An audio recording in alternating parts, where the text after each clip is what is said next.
Assalamualaikum warahmatullahi wabarakatuh.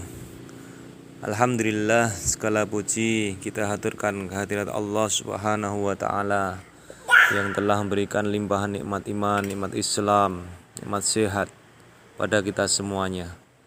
Alhamdulillah, pada kesempatan kali ini saya akan memberikan sebuah ulasan sedikit tentang bekam api atau fire capping, kop api.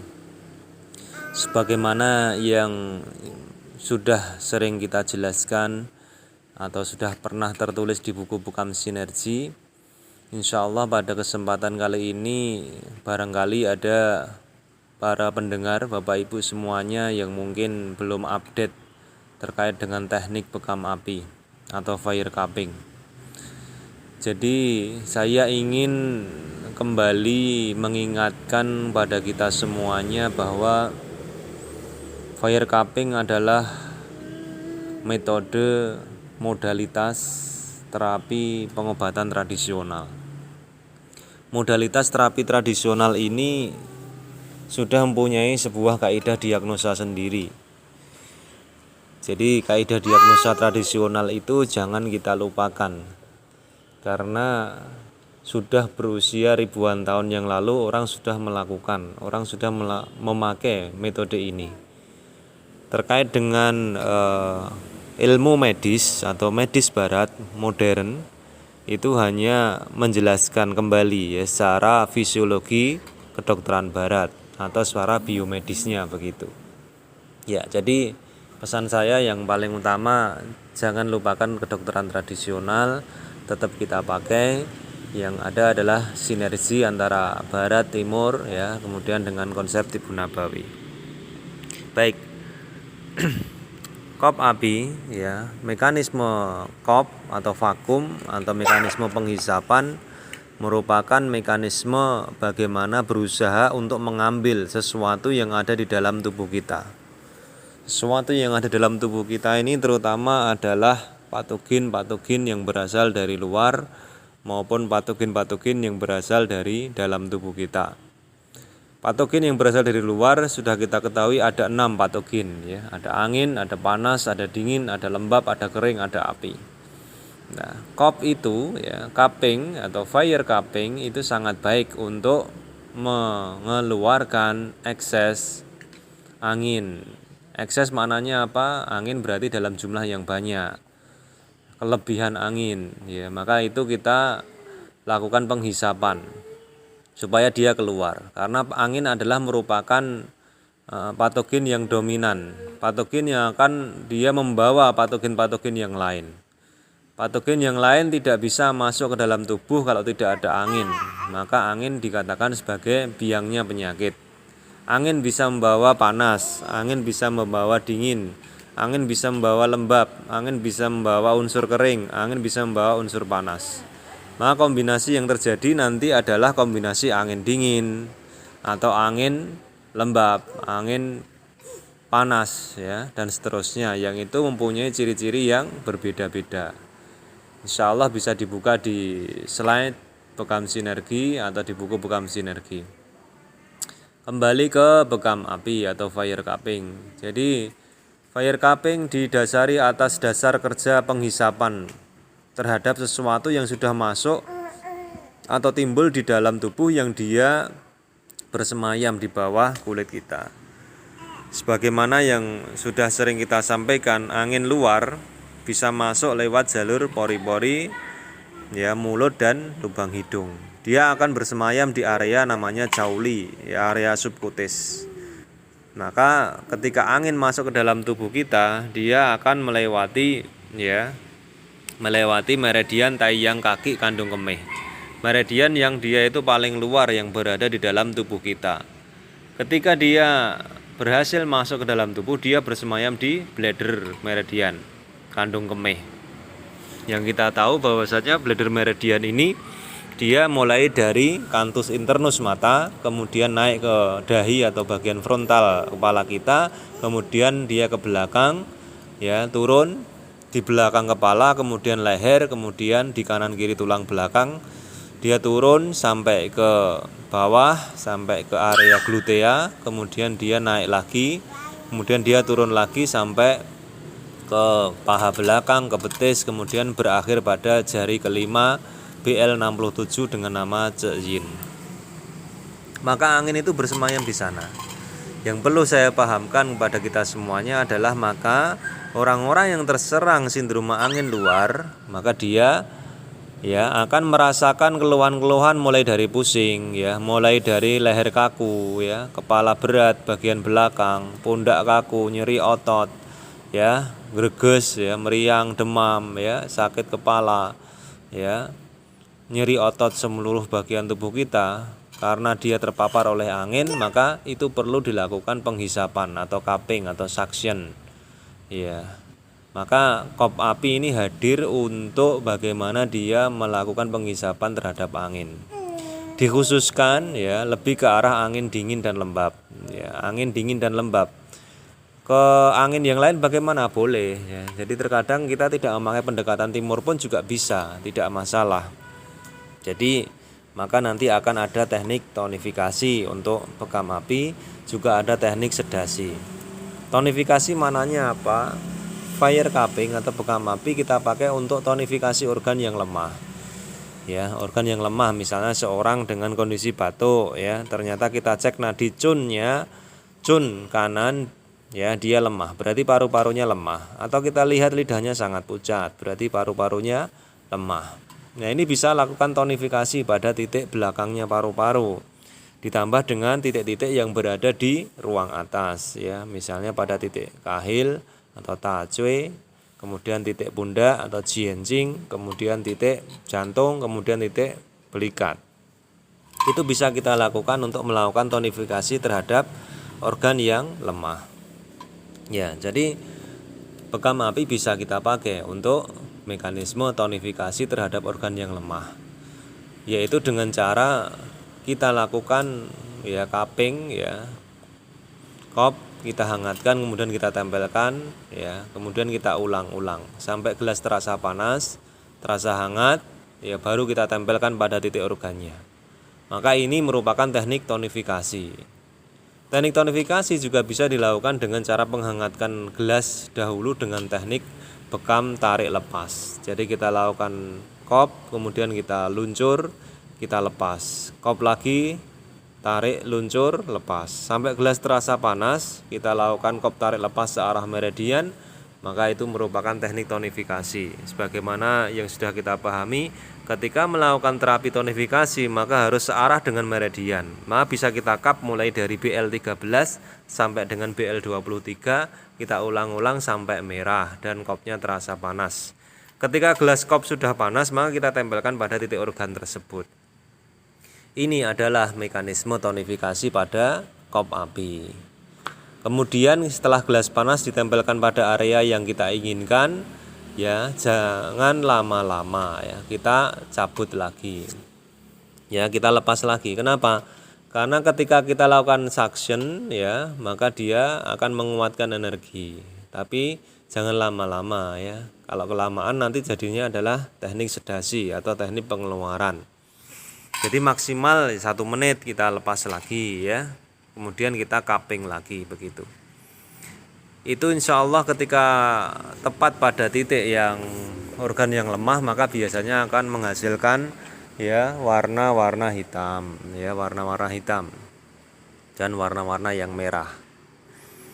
Kemudian bekam api bisa dipakai juga untuk banyak hal bisa dipakai untuk segala macam nyeri otot yang karena paparan hawa luar, karena paparan dari cuaca maka biasanya bisa terjadi pada orang-orang yang kelelahan habis berkendaraan itu bisa dilakukan fire cupping pada kanan kiri tulang belakang atau dimanapun ada otot tebal, maka silahkan dilakukan cupping pada otot tersebut. Atau bisa kita menggunakan poin-poin yang sangat istimewa yang sering dijelaskan pada titik-titik akupunktur yang sangat bagus untuk segala macam keluhan nyeri mulai dari nyeri kepala, nyeri sendi itu menggunakan titik yang namanya GB31. GB31 berada 7 cun di atas lipatan lutut belakang dia berada sisi samping atau pada meridian GB, gallbladder, kandung empedu. Itu juga sangat baik dilakukan fire cupping untuk segala macam nyeri, terutama B syndrome atau sindroma rematik.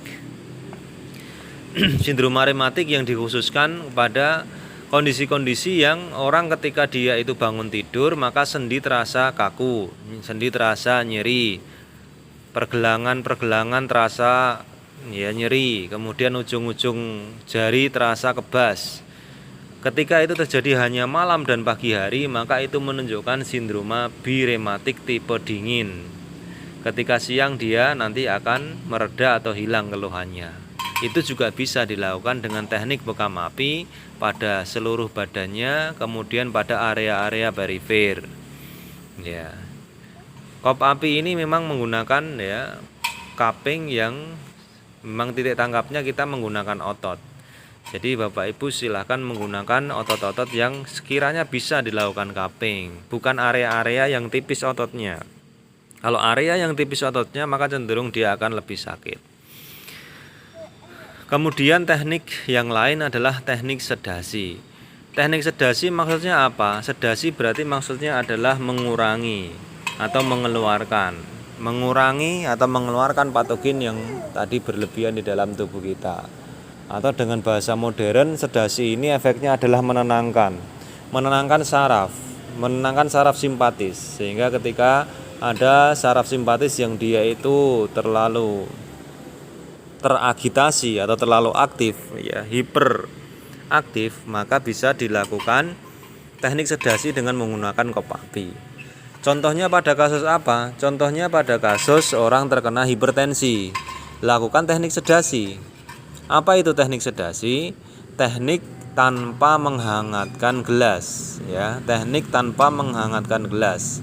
Dengan suction yang kuat, strong cupping dilakukan durasi maksimal 5 menit. Jadi untuk teknik sedasi ini memang tekniknya dia lebih lama. Lebih lama dibandingkan dengan teknik tonifikasi. Karena tujuannya apa? Tujuannya adalah melakukan deep massage. Melakukan pijatan yang dalam. Sehingga pijatan yang dalam yang dilakukan pada otot dengan teknik cubitannya kop api ini dia akan berikan teknik sedasi. Teknik ini hanya boleh dilakukan pada orang-orang dengan kondisi badan yang kuat, dengan sindrom yang ekses, lakukanlah sedasi. Pada orang-orang dengan sindrom yang lemah, ketika dilakukan teknik sedasi maka hasilnya dia akan bisa lemas, dia akan bisa pingsan.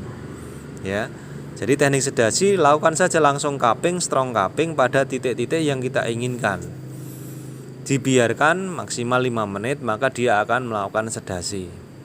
Nah ini perbedaannya yang ingin saya sampaikan pada rekaman kali ini, karena teknik ini baru kita rilis, baru kita sampaikan beberapa bulan ini, belum ada 1 tahun Jadi teknik-teknik ini adalah teknik terbaru yang ingin kita sampaikan. Kalau dahulu adalah tekniknya adalah menggunakan yang penting dilakukan cupping, sehingga itu akan memberikan efek yang berbeda sebenarnya. Makanya pada rekaman kali ini saya ingin berikan upgrade tentang bagaimana teknik melakukan kop api itu yang sekarang kita lakukan. Kemudian bekam api ini juga bisa dilakukan untuk segala macam keluhan-keluhan nyeri, misalnya nyeri bahu, nyeri pinggang, nyeri lutut. Untuk nyeri lutut maka Bapak Ibu silahkan mengambil area atau otot yang ngilu di daerah paha atas. Biasanya kita berpikir kalau nyeri lutut itu di sekitar lututnya, tidak. Selain di sekitar lutut, maka carilah trigger point yang berada di paha atas. Bagaimana caranya? Lakukan teknik pengurutan atau pemijatan mencari area-area yang nyeri. Area-area yang nyeri yang berada di paha atas. Baru dilakukan cupping. Insya Allah itu juga akan berikan dampak yang sangat positif terhadap nyeri lutut, karena keterbatasan ROM, ring of motion. Keterbatasan rentang gerak pada sendi lututnya. Kemudian teknik kop api ini juga sering kita lakukan pada kasus-kasus pasca stroke dengan otot-otot yang kaku. Itu bisa kita lakukan teknik fire cupping. Ya. Jadi teknik ini silahkan nanti bisa dipahami. Kemudian terkait dengan teknis, maka perlengkapan dan peralatan saya kira sudah paham ya. Kita menggunakan korentang itu bisa diganti dengan yang lain silahkan.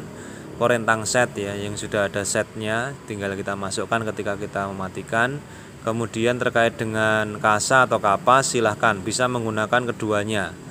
Yang sering kita pakai adalah kapas dibungkus dengan kasa ya. Kemudian kita spray alkohol ya yang 95% ya, dengan ya kondisi alkohol yang cukup banyak. Kalau terlalu sedikit maka nanti dia akan mudah terbakar sehingga kita sering gonta-ganti kasa. Dan yang kedua dengan menggunakan murni pakai kapas saja. Boleh juga, silahkan ya. Yang penting memang yang harus hati-hati ketika pakai kasa, maka nanti terkadang kalau kita tidak hati-hati, kasa akan menempel pada bibir gelasnya sehingga api dia akan ya muncul pada bibir gelas yang kalau kita tidak teliti maka api itu bisa mengenai tubuh pasien. Yang berikutnya yang perlu diperhatikan adalah ya mekanisme suction atau mekanisme kita menghisap itu harus cukup cepat ya. Jadi jangan sampai ya kita ya kurang cepat. Kalau kurang cepat nanti tidak bisa menghisap. Jadi kata kunci dari kop api ini adalah pada kehangatan gelas dan pada kekuatan hisapan Bapak Ibu ya. Jadi kekuatan hisapan juga menentukan tujuannya yaitu untuk sedasi. Ya, kehangatan gelas itu juga untuk menentukan tujuannya yaitu untuk teknik tonifikasi. Ya, tentunya tubuh kita ini ya dia akan ya menerima segala macam rangsangan. Makanya rangsangannya kita yang menentukan. Ketika kita rasakan area itu dingin maka lakukan teknik tonifikasi. Insya Allah ketika itu nanti insya Allah ya dingin itu akan hilang jadi hangat. Ya, contoh seorang dengan keluhan nyeri pinggang. Ketika kita rasakan ternyata pinggangnya dingin, maka kita lakukan teknik tonifikasi dengan menggunakan bekam api. Ya insya Allah setelah itu dia akan lebih enakan atau bahkan biiznillah dia nyerinya akan hilang seketika. Jadi teknik-teknik yang lain sebenarnya banyak. Bapak Ibu bisa menggunakan teknik titik jauh. Contoh saja misalnya satu contoh ya. Seorang dengan keluhan nyeri pinggang, selain lokal kita lakukan fire cupping, kita bisa menggunakan titik yang berada pada betisnya, misalnya BL58. BL58 adalah titik luwo dari meridian tayang kaki kandung kemih. Itu bisa dilakukan juga teknik cupping pada BL58 ya, setelah atau sebelum juga boleh titik pinggang kita ambil. Ya, jadi pengembangan tekniknya cukup banyak. Ya, bisa menggunakan titik jauh organ, bisa menggunakan titik belakang organ, bisa menggunakan titik depan organ. Itu saya kira yang ingin kami sampaikan kepada Bapak Ibu semuanya yang mau melakukan praktek bekam api atau fire cupping atau kop api. Semoga informasi sedikit ini bisa memberikan manfaat kepada semuanya. Jika kurang paham, Bapak Ibu bisa hubungi saya ya di 0857 402 11239. WhatsApp ya, nomornya 0857 402 11239. Saya kira cukup sekian, semoga sedikit ini bisa memberikan manfaat kepada diri kita semuanya untuk kehidupan dunia kita dan untuk kehidupan akhirat kita. Barakallahu fikum. Assalamualaikum.